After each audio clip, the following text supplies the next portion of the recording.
Hello and welcome. I'm Amritanshu Rai and you're watching Law of the Land on Raj Sabha TV. Today we bring to you the Supreme Court judgment on Section 498A of the Dowry Law. To discuss the issue, I have with me Mr. Amit Lakhani, President, Men Welfare Trust, Mr. Sonjoy Ghose, Advocate, and Anchal Singh, Advocate, Lawyers Collective. Now for the highlights.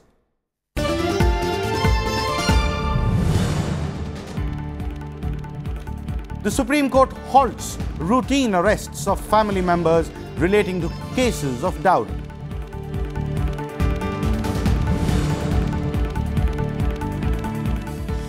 The court directs the constitution of family welfare committees in every district for looking into the matters of Section 498A.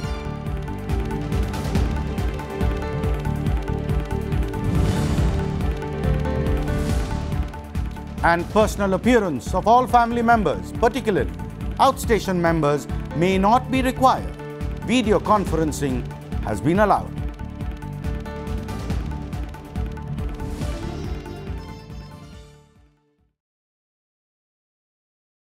There will be no routine arrests of family members relating to cases of dowry, as is the case now. In a landmark judgment of the Supreme Court, it has directed and laid down operating procedure after a dowry complaint has been made and during investigation of the dowry case. The Apex Court, however, carved out an exception for offences involving tangible physical injuries or death of the victim for arrests relating to dowry cases. According to the judgment of the Supreme Court, the cases filed under Section 498A of the Dowry Prevention Law were growing all across the country. It was observed that out of the total arrests made under this, close to a quarter of those who were arrested were women, who were mostly the mother and sister of the husband. Based on the data relating to crime, in 2012, the cases filed under Section 498A were at a high of 93.6%, wherein conviction rate was as low as 14.4%. This also led to a huge pendency of cases in the courts. It will benefit both of them, and they have they will write down their conditions on different level, like what husband wants, what wife wants, and they will be in mutual settlement if they agree on this, and after that the case will be closed.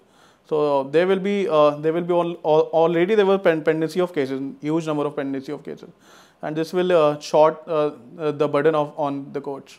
The National Crime Records Bureau (NCRB) in its report of crime in India 2013 reflects that of the 4,66,000 cases reported under Section 498A of Dowry Law that were pending in the start of 2013, over 7,000 were convicted, while over 38,000 were clear of charge and over 8,000 were withdrawn.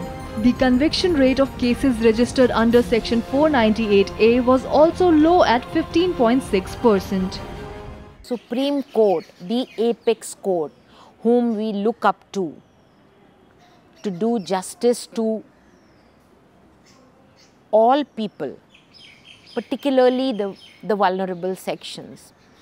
If the Supreme Court itself says women are liars, women lie about the violence that happens against them, I don't know. It's very unfortunate that we have come to the stage where even Supreme Court is telling us something like this.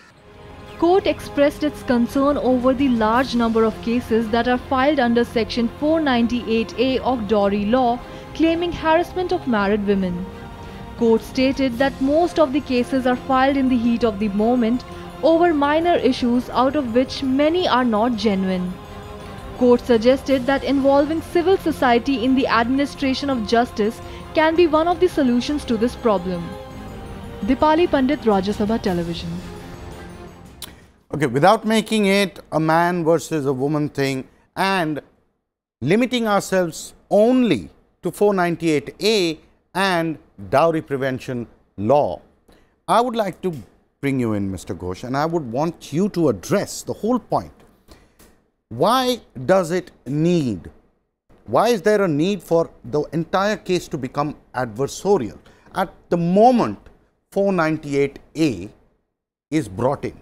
Once an incident happens, once the lawyer is in the picture, the entire focus shifts from resolution based to adversarial.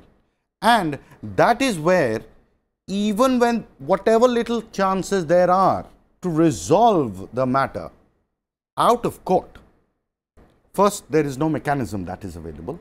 And second, my question is, the first choice for both the parties is to take on the route of adversaries. Is that so? And how does this judgment try and create a bridge? Well, Amritanshu, a quick correction first. Even your AV was talking about it being a dowry law.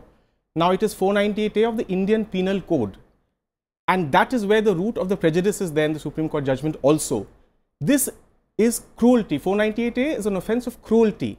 It need not be necessarily related to dowry. But because there is this understanding that it has to be dowry, so many lawyers also feel that they have to add a false claim of dowry, and that's how this dowry fascination has come. A woman who suffers even mental cruelty can go under 498A. That's number one. Number two, the other prejudice, and also somehow you are alluding to that, is that women come and rush at the slightest possible provocation and file cases. Not women. I'm saying the option of resolution. Right. Let me answer that. Even in your report, you said that often these cases can be settled, and for minor problems in family, people are coming and rushing. You must understand, given the Indian legal system and given the Indian social system, a woman takes a lot of guts, and it is at last resort that the woman leaves the family and comes to the lawyer and says, tell me my options. It is true that the lawyers are there, and there are good lawyers and there are bad lawyers, like there are good everyone and bad everyone. The issue is that it is for the lawyer to properly guide the woman as to the legal alternatives available in law. 498A, the other thing I wanted to say, the 498A, the statistics given of acquittal need not necessarily mean that the women have lied. It actually establishes that women don't want to send their husbands to jail. Those acquittals are actually indications of the fact that the women have actually compromised, they have settled, and they've gone their way.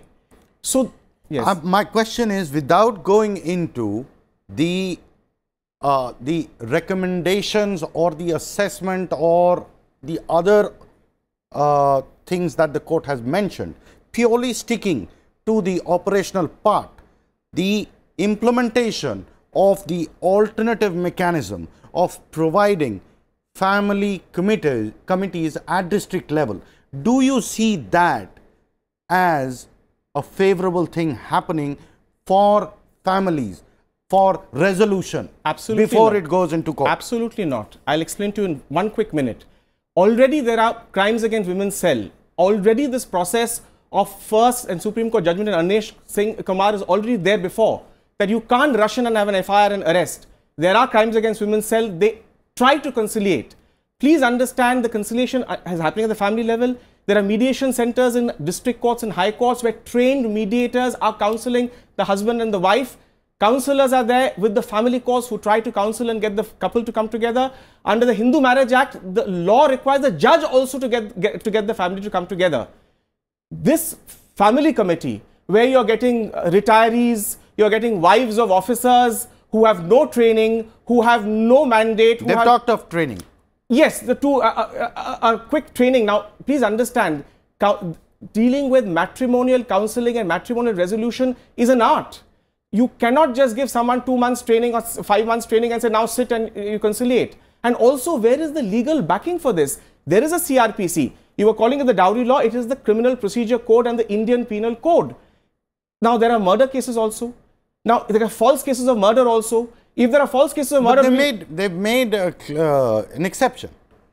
Any physical injury, they've clearly said. That is another prejudice. Please understand, one of the reasons why lawyers and women will make cases of physical injury is because the non-physical mental injury which is provided in 498A is never understood by many courts and many lawyers and many police officers. Because and that is why you have the domestic violence law, which is recognized economic violence, sexual violence, psychological and emotional violence. That is also there. So it's not only physical injury. I'll get you in before I come to you, Anchal. He has made a point. He says, on all aspects, this judgment doesn't offer any conciliatory approach or doesn't offer anything for the resolution before they really proceed into courts. Do you agree with that? Do you agree with the judgment? What is your take on it? Well, I have, as far as the judgment is concerned, I have mixed view on that. But before, I answer your question, I would want to, put to fore how this whole 498A misuse has come forward. See, in 2013, in 2003, there was a justice, there was a committee formed and wherein that committee came up with the findings which said that the law should be overhauled and it should be amended. Thereafter, there was a Justice Gambhir guidelines in 2008, which again said that the power of arrest is being misused.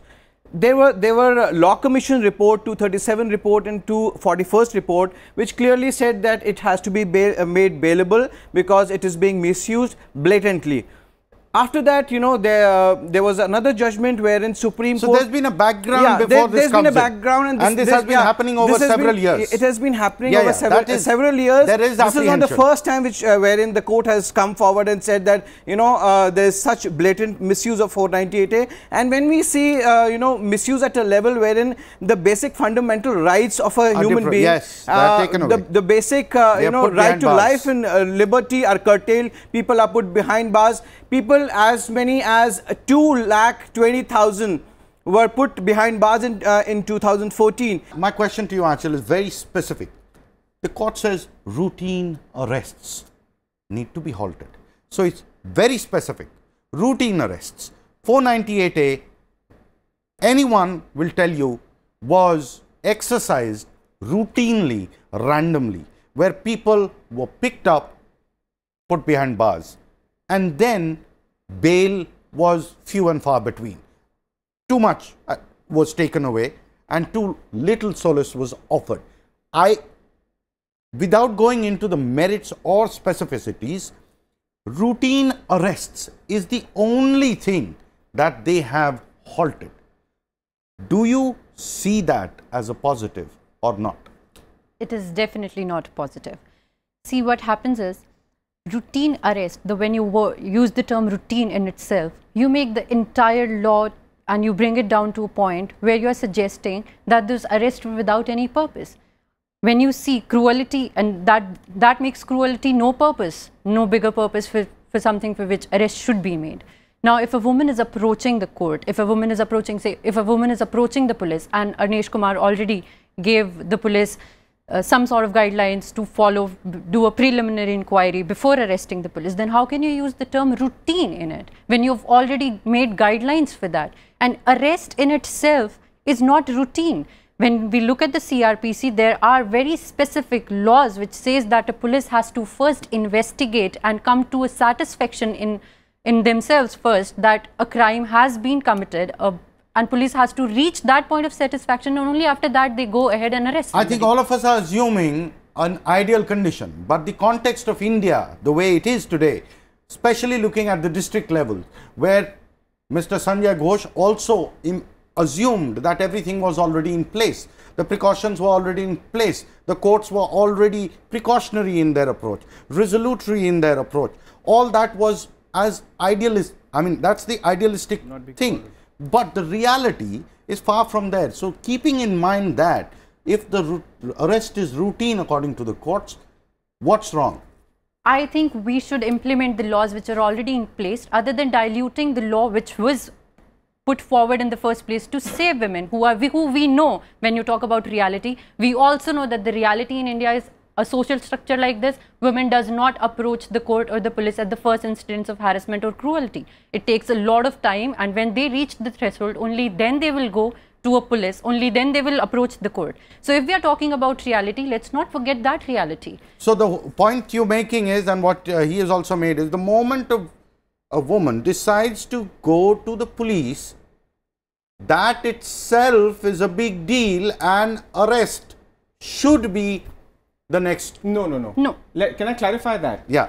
Quickly. Yeah, all we are saying is, when a woman is brave enough to come to the police officer, let the police officer deal with an open mind. and deal with all the misuse. No one is saying that misuse should be there, but have an open mind. Don't foreclose it and don't label her as a liar. Right. Coming up, it's time for us to head into a break. When we come back, we will discuss the constitution of family welfare committees.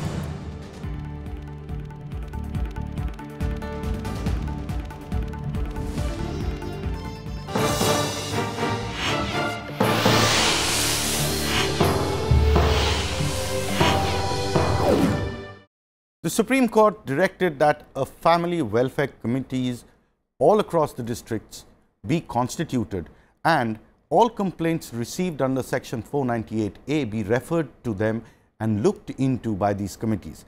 These committees will give their report about the factual aspects within a deadline of 1 month. Till the time the committee gives its report, no arrests should be made. According to the Supreme Court judgment, the Family Welfare Committee will constitute of paralegal volunteers, social workers, retired persons, wives of working officers and other citizens who may be found suitable or willing. The court also specifies that the committee members will not be called as witnesses in such cases. The Family Welfare Committee is a good initiative, I feel. For the first time, something like this has happened, and the people like us are involved in it, like the officer's wife, and not the police machinery and the courts and all. Plus, if both the parties sit together, because there was a reference made to a counseling part, if both the parties sit together and if something can be counselled out of it, it will benefit both the parties. The Apex Court has directed that complaints under Section 498A and other connected offences may be investigated by the designated investigating officer of the area, for which the officer must undergo training of not less than a week. In cases where bail application is filed with at least 1 clear day's notice to the public prosecutor or complainant, bail may be decided as far as possible on the same day. Recovery of disputed dowry items may not be the only ground for denial of bail if maintenance or other rights of wife or minor children can otherwise be protected. Impounding of passports or issuance of red corner notice should not be a routine for those persons ordinarily staying out of India. The personal appearance of all family members and particularly outstation members may not be required, and the trial court need to grant exemption from personal appearance or permit appearance by video conferencing without adversely affecting progress of the trial. Even today, with the undiluted 498A, when we go, our experience shows us that when we go to file a case along with the woman, what do we find? Do you think the police really is sympathetic? Are they sensitized? They are not. So what happens is the police tells us more often than not, इसके जो चोट आई है MLC में तो नहीं निकल के आएगी. What does that mean? One slap does not matter. The constitution and working of family welfare committees may be reviewed from time to time and at least once in a year by the district and sessions judge of the district. After seeing the implementation of the guidelines for 6 months or maximum by March 31st, 2018, the National Legal Services Authority has to give its report on any changes on the new system if required, which will be later considered by the court in April 2018. Dipali Pandit, Rajya Sabha Television. How long do you think will the constitution of the committee take, and the implementation? That's the challenge as far as the Indian nation is concerned. So I'll bring you in, Anchal, on this. I understand you do not agree with any aspect of the judgment, but now it's there and there is no review pending. There's no option for anyone else but to implement it. Now, in view of the implementation unfolding in the time to come, do you think it's implementable? Family committees and the other precautionary systems put in place by the court. Before doing this, ensure this. Before doing that, ensure this. before doing that, all the precautionary slots have been filled in. Do you think it's implementable? See, they have, as you were saying, as we were discussing, they have already put so many ifs and buts in the judgment. A simple law takes a lot of time to be implemented properly.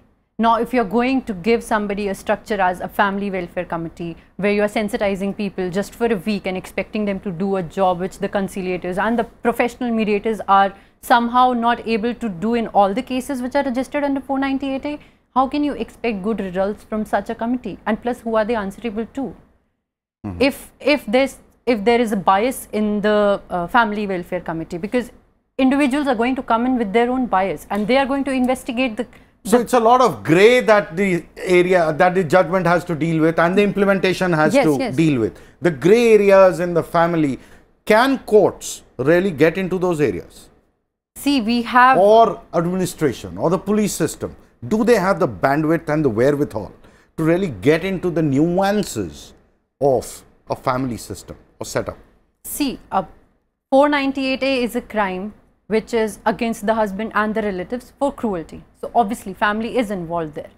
Now, any crime has to be protected by what? The protecting agency here in India is the police. So obviously they will have to look into it. But as you are saying, family committee and how well it can be implemented, they are not police. Let the police do the policing. If they have to investigate about the crime, if they have to come to a conclusion whether cruelty has taken place or cruelty has not taken place, then that is the job of the police and not the family welfare committee. Now, I am saying if at all Supreme Court, before giving this, before the reasoning behind at some place was to see that if a civil society is, if any civil society is getting involved in it, so it might be easier for them to get into the family matters and understand the family matters more. I don't think so, because see, when we talk about social structure of our country, we all know patriarchy exists. So if a civil society which already has a bias against women is going to interfere in the family matters, then how do we expect that civil society? So all you're saying is, any such matter, the moment it enters into the purview of crime, needs to be dealt professionally, like crime is dealt with. Yes. Even if it is matters relating to family. Yes. Do you agree with that? I do not agree, because globally we have seen all the laws, with respect to the family and the matrimonial disputes, they are civil in nature. And even prior to this judgment, there was when a woman used to go to file a 498A complaint, the complaint used to go to CAW cells, and there was a whole round of mediation wherein they try for a reconciliation or an out of court settlement. So constitution of these family welfare committee is, I also agree that it's a question mark right now, because how it is going to be implemented, who are the people who are going to be part of this committee, are they sensitive enough from the perspective of the side of husband and wife both to deal with such matters. And the judgment also says that it is not mandatory, it is not binding for the police to consider the report. They may, the judgment used the word may use, consider the report made by the committee. So the committee is not deciding whether the arrest will happen or not. Only after the report of the committee, the police will be able to. The police will come into the picture on criminal aspects. And the investigation officer will come into picture.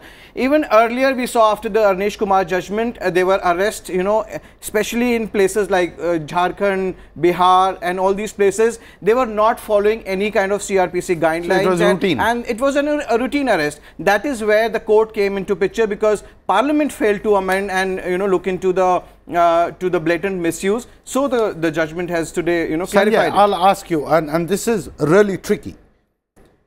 How do you have to protect women, you have to empower them, you have to continue to, in the social fabric or the environment that exists in India, length and breadth of India, right, including rural and urban areas, if you have to ensure that her rights are upheld, right, first. Second, you have to ensure that the family exists and the family networks that are there, they are not completely, a family is not really broken the way, so as to make it just not viable. the way it is in other countries, mostly Western countries. But the Indian context, a family is a very important entity. So you also have to protect the family, right?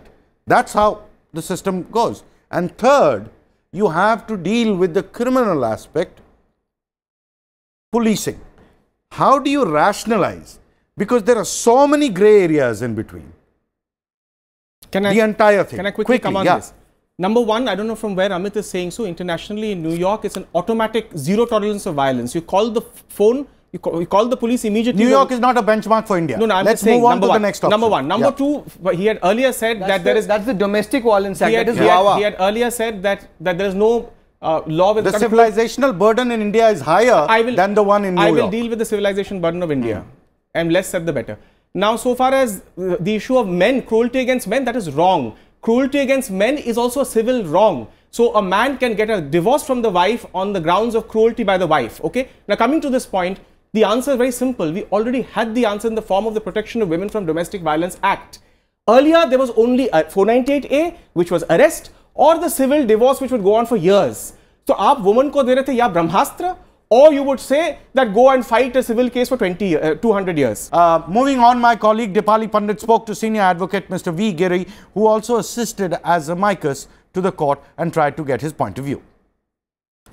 Sir, how was Section 498A misused before the recent Supreme Court judgment? Apart from proceeding against the husband of the girl, it also started roping in. There were complaints being filed not only against the husband but against elderly parents of the husband. Sometimes maybe the parents were also guilty of such cases of, dowry demands and cruelty as well. Not to say that it never happened, it happened. But then how the section got misused is that even in cases where it was not being done, as a case of arm twist, as to get things resolved otherwise than in an amicable manner, distant relatives of the husband were also being roped in. This is not to say that there were no genuine cases of genuine complaints of dowry demands and cruelty being meted. They were there. But then, you had to have broad parameters to discern which were the cases to be proceeded further and which were the cases that had to be dropped initially. Not only for the purpose of bringing out justice to the husband's family, but also to see that cases which could be resolved amiably at the outset do not get out of hand. Don't you think that going to the family welfare committees would lead to delay in justice for the victims? The welfare committees is directed to take about a month's time. To do what? To bring the parties together and try to see whether there is actually a problem or whether the problems are so trivial that it could be resolved. In the ultimate analysis, I don't think justice will be delayed. I think justice will be done. Justice will be done to both sides. Thank you, sir and ma'am, for joining us on this discussion. It's time for us to end the show. You can email your suggestions and comments to law.rstv@gmail.com. You can also watch our shows on the RSTV page of YouTube. We'll be back with a new issue and a new episode. Keep watching Raj Sabha TV.